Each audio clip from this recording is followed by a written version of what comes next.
avant, on va aller voir un cas concret de la situation de guerre en Ukraine, puisque depuis le début de la guerre, chaque jour, 2 enfants meurent en Ukraine. Chaque jour, 2,2 millions d'entre eux sont désormais réfugiés. 3 millions survivent parfois sans eau ni électricité. Ce sont des chiffres de l'UNICEF assez effrayants, mais qui indiquent le quotidien d'une guerre qui dure depuis maintenant plus de 100 jours. Certains enfants racontent leur vie qui n'y appartient plus à l'enfance, en fait, comme ce garçon de Mariupol. C'est un sujet de Scarlett Bain. Des mots et des dessins pour raconter la guerre. C'est l'œuvre de Yegor, âgé de 8 ans, survivant de la ville martyre de Mariupol. Sur cette page, il représente la mort d'un proche. Qui te manque le plus? Grand-père. C'est seulement après ce drame qu'avec sa mère et sa sœur, ils parviennent à s'enfuir de la ville dévastée, avec les traumatismes gravés dans leur chair et sur son cahier. J'ai une blessure dans le dos, ma peau est déchirée, il y a une coupure sur la tête de ma sœur, ma mère a les muscles de la main déchirés et un trou dans la jambe.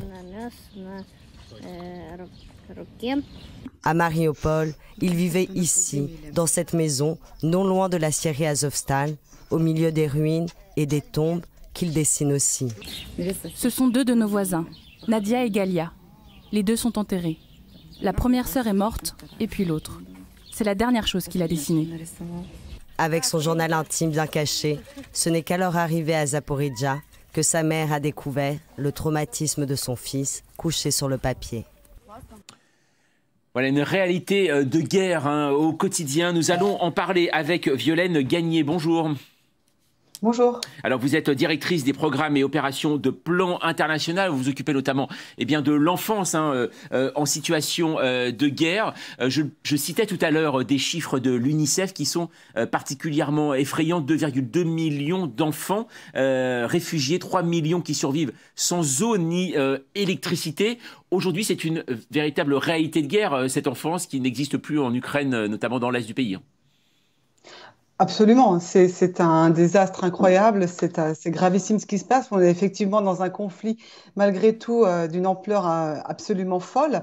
À plan international, on est vraiment très occupé évidemment par les enfants, c'est notre mandat de travailler auprès des enfants. Et comme vous voyez très bien dans votre reportage, c'est la protection des enfants. Ces enfants sont exposés à des violences, à du bombardement qui n'est absolument pas normal.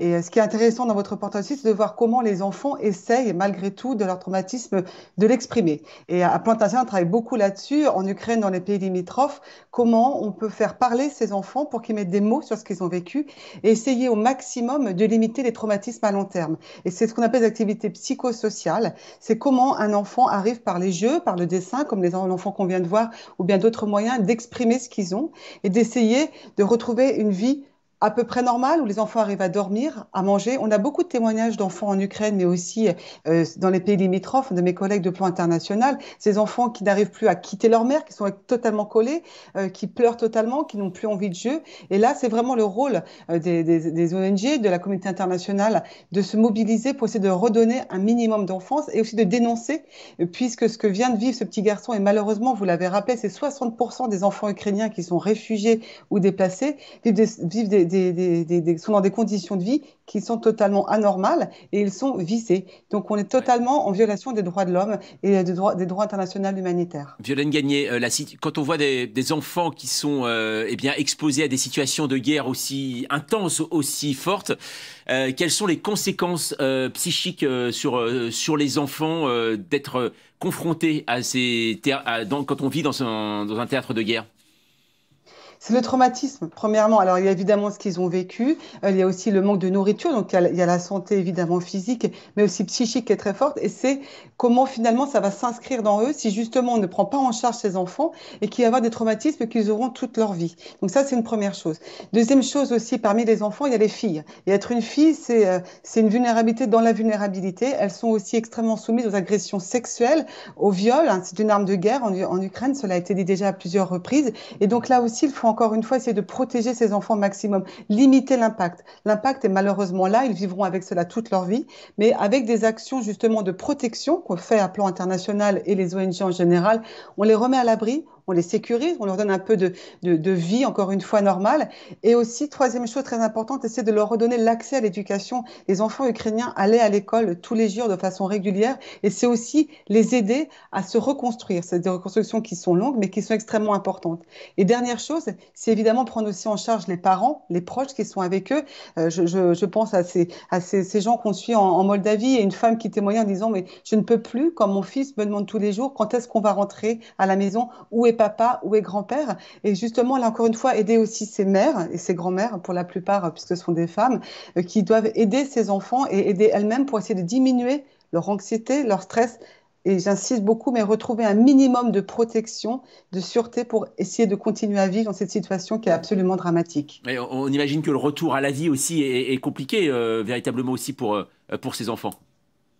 Bien évidemment, c'est extrêmement compliqué. Et là, il faut les accompagner. Je vois par exemple ce que l'on peut faire à plan international en Roumanie, c'est on essaie de les ramener vers l'école, mais évidemment, il faut des sas. Ce n'est pas fait du jour au lendemain.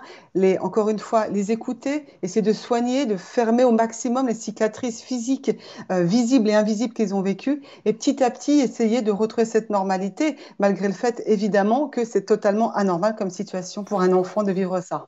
Merci beaucoup, en tout cas, Violaine Gagné, d'être intervenue sur notre antenne. Je rappelle, vous êtes directrice des programmes et opérations de plan international. C'est vrai que, Nathalie Schrin, quand on voit ça, alors, bien sûr, il y a énormément de réfugiés. On voit cette population qui est même déplacée dans son propre pays. Des enfants premières victimes de guerre avec des chiffres atterrants. Oui, non, mais ça, quand j'ai vu ça, effectivement, bon, j'essaie d'être forte, mais c'est vrai que quand on voit ces images-là, en plus, ça nous remet dans comment dire, dans un passé personnel, parce que mon père est arrivé réfugié, en fait, en France après la guerre. Mes grands-parents ont fui, ont été pris par les Allemands, et mes grands-parents ont pu, comment dire, ont pu fuir et aller en Italie, où ils se sont rencontrés, mon père aîné, etc. Ils sont arrivés avec un bébé et une valise. Donc moi, ça me plonge en plus dans ma propre histoire, comme beaucoup d'Ukrainiens en France et en Europe. Et quand on voit tous ces enfants, les problèmes psychologiques, je vois tout à fait ce que ça va donner. Je crois ils vont jamais oublier. Ça va être une fracture. C'est une génération qui est perdue et ça va en plus être reporté sur la génération d'après et la génération d'après. En général, c'est au moins 3 générations pour essayer d'oublier ça. Alors déjà, on avait eu Holodomor avec la famine, la mort, etc., etc.